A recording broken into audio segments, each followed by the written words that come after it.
Knocks out Miguel Semeni, and yeah, tasked with that hard assignment is Francis Dizon. Yeah, Muntinlupa Emeralds causing a turnover here. Dizon. Oh, the second serving is in. Francis Dizon nadaan sa sipag. Kapapasok lang niya. Kuya Eman, Yes. itong si Francis Dizon. And look at him, sabi mo nga, daan sa sipag. Ayan yung sipag, hindi lang sipag, pati tapang. The fact that he is trying to contain itong si Semeni, not just from the inside, no, pero from the backcourt pa. By two beige shirts. Oh, what a crossover there by Francis Dizon. And he will be fouled and has a chance to get 2 free throws.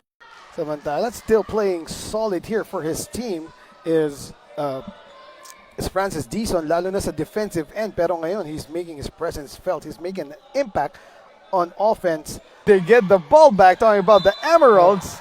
And Francis Dizon will go back to the line again. Yeah, ito na. Tamo, pag hindi natin pinapansin si Francis Dizon, gumagawa. Oo nga.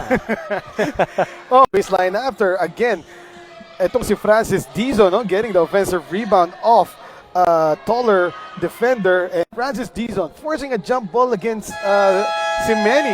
Kailangan, napatan niya kasi alam mo naman, may height disadvantage siya kontra dito kay Miguel Semeni.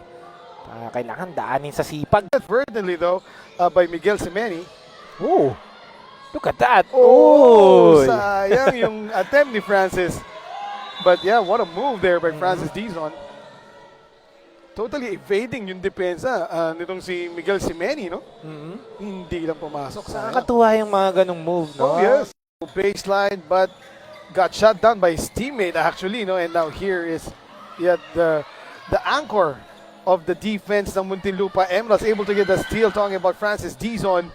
And the go-ahead pass by Jacob. He told his teammates na dapat nandun ka. Di ba? Seemingly, he passed to no one there. Pero dapat talaga may teammate dun. Speaking of teammate, there he is. Francis Dizon in the right spot at the right time. Francis Dizon and Jacob Tan. And even Terence Mondido doing damage. Yes, definitely. Semeni started off strong, Miguel Semeni. Pero as the game went on, parang na-overplay na siya ngayon ni Francis Dizon. Mas consistent. Yes. Itong si Francis Dizon. Another Jacob Tan. Look at that pass. Dizon. Oh! Right on time. And yes, coming from ER, no? And then si Tadeus yung put back. How sweet Francis Dizon is sa binabantayan niya, no? Kahit even if the play is at a stop, no? Talagang nakaakbay pa rin siya kay Miguel Semeni. Clingy. Oh, clingy. Tama ka dun. In the meantime yan, because yeah, si coach kasi tinawag si Francis eh. Ayan, nakascore tuloy si Miguel. Ang pinainom lang ng tubig, itong si Francis Dizon, balik na naman sa ating laro. Yes, and he is he's doing the intangibles, you know. Kanina maingay yung pangalan niya from our mouths kasi yung mga scores niya na sunod-sunod at ito na naman. Right place at the right time. Francis Dizon getting a bucket from point blank range.